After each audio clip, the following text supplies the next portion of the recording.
यीशु ऐसे आदमियों के लगे बैठने लगा जो ईश्वर के बारे में बुरी बातें करते थे।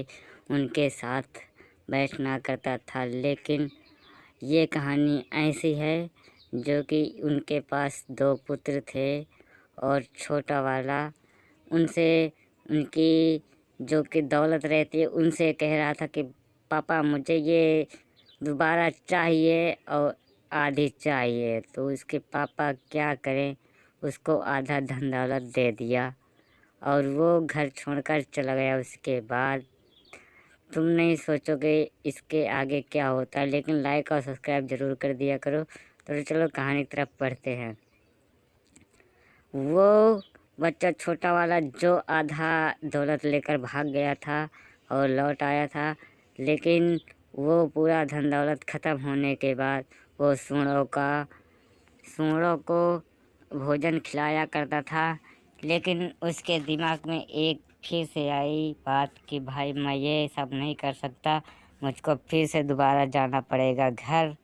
तो वो भी चल दिया घर, लेकिन ये सोचता रहा कि घर जाने के बाद बाबा हमें एक्सेप्ट करेंगे या नहीं करेंगे। तो चलो चलते हैं अभी बाबा की तरफ। लेकिन यहाँ कुछ उल्टा ही पड़ गया। बाबा खुद ही दौड़ लगा कर आ गए और उससे गले मिले। लेकिन उसका छोटा बेटा उससे माफ़ी मांग रहा था कि पापा मुझे माफ़ कर दो, मुझसे गलती हो गई। इसलिए उसके पापा ने उसे माफ़ भी किया और गले भी लगाया। अपने नौकरों से कहा कि मेरे बेटे के लिए बड़ी टोपी और बड़ा अंगूठी और बड़े कपड़े लेकर आए जाए। और उनके नौकरों ने वो सब किया जो उसके पापा ने बोला था। नौकर सब कुछ लेकर आए।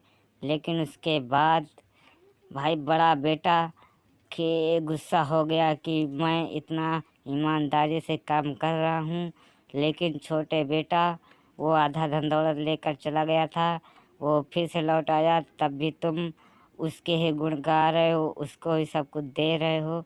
बड़ा बेटा गुस्सा हुआ और पापा से पूछने लगा ऐसा क्यों। पापा ने क्या करे, शर्मिंदगी की वजह से उसको बताया कि वो अभी मर गया था लेकिन अब जिंदा है।